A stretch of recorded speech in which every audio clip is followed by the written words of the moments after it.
Money and its many meanings. When people are asked what they value most in their lives, their answers vary. Most say that leading a healthy life is high on their list of priorities.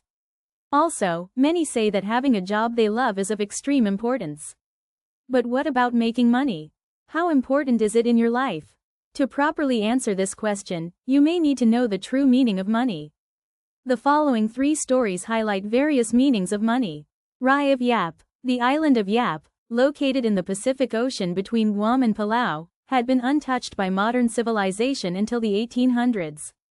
You may think that they shouldn't have had their own monetary system because they were not modernized.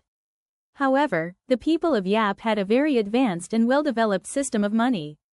They used rai, large, thick round stone wheels with a hole cut in the middle in which they could insert a pole to help transport them. Some rai were very big and weighed about 7 tons. These huge stones were not native to the island. Instead, they were mined on the Palau Islands, 460 kilometers away from Yap. Because Yap Islanders used narrow boats, the stones often fell overboard and got lost in the sea. What is interesting is that even when rai fell into the sea, people agreed that the incident didn't change either the value of the stone or its owner's ownership. How this system could even work may seem really strange. But in fact we have a very similar system today. Our cash in the bank is just like the rai that lay underwater. Though we can't see cash in the bank, it works perfectly as money.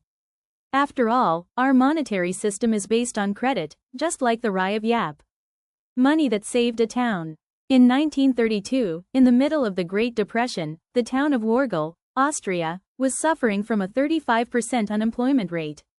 The town's mayor had a long list of projects to do and only 40,000 Austrian shillings in the bank to pay for them.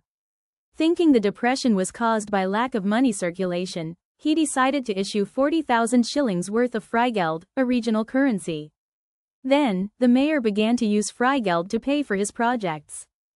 Freigeld, which means free money, was different from normal money in that it depreciated monthly by 1% of its original value. To maintain its original value, people had to buy a stamp that was worth the amount of devaluation and put it on their Freigeld. The purpose of this strange system was to accelerate the circulation of money, and it succeeded. Everybody who was paid in Freigeld spent it as quickly as possible because keeping the currency, and not spending it, meant losing wealth. The average speed that money circulated increased by 14 times, which consequently revived the economy of the town. In less than 2 years, Wargl became the first town in Austria to reach full employment. The experiment in the small town of Wargl might suggest that money, as the medium of exchange, should be circulated appropriately, and that its smooth flow helps to vitalize the economy. The power of $25. If someone asked you whether $25 was a little or a lot of money, what would you say? To answer this question, imagine what you could do with $25. For example, you and your friends could watch a movie. However, do you know that the same amount of money that you spend on simple entertainment could be used completely differently for people on the other side of the planet? After retiring from the police force, Steve and Anna Tolan moved to Zambia and set up a charitable organization that provides conservation education programs for children. Since it is a nonprofit organization, they rely on financial donations to keep the organization running. With $25, the Tolans could pay for one of the following: a full school uniform for a student, 2 25-kilogram bags of corn, the staple food, which is enough to feed a family of 6 for a month, 2 good quality blankets. Most children in Zambia don't have 4 mosquito nets to help prevent malaria. Isn't that amazing? That's possible because the value of money is relative, just as Gulliver is little in the land of giants and huge in the land of tiny people. The same amount of money may have different meanings to different people. Therefore, take some time and think about how to spend your money more meaningfully. What is one red paperclip worth? A house. Yes, a house. Kyle McDonald, a young man from Canada, started with a red paperclip and traded it for bigger and better things until he owned a house. His inspiration was his childhood game, Bigger, Better. Instead of getting a job to buy a house, he decided to make use of the red paperclip on his desk and trade it up to a house. On July 12, 2005, McDonald posted a picture of a red paperclip on his blog and asked whether anyone wanted to make a trade for something bigger or better. A few days later, Ronnie and Corinna from Vancouver called him up and offered to trade a pen shaped like a fish for the paperclip.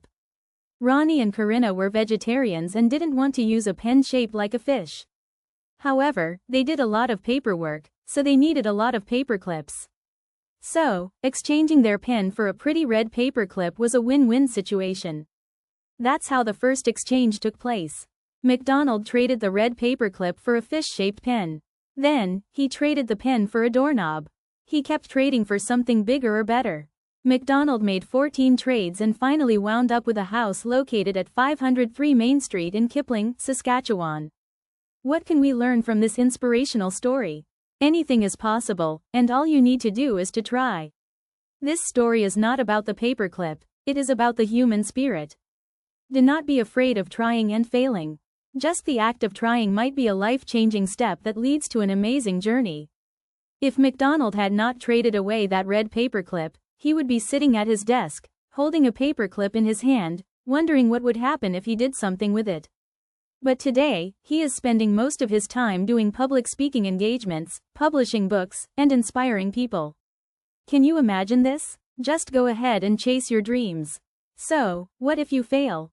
Do not be afraid of failure because that fear is the greatest barrier to success. You may only succeed by experiencing failure.